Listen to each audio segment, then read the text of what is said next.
के गुटे केतेटा पाबू भल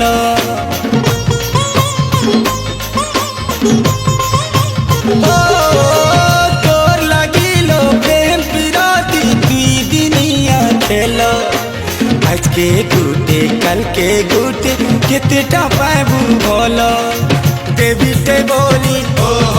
पूजा करू दिली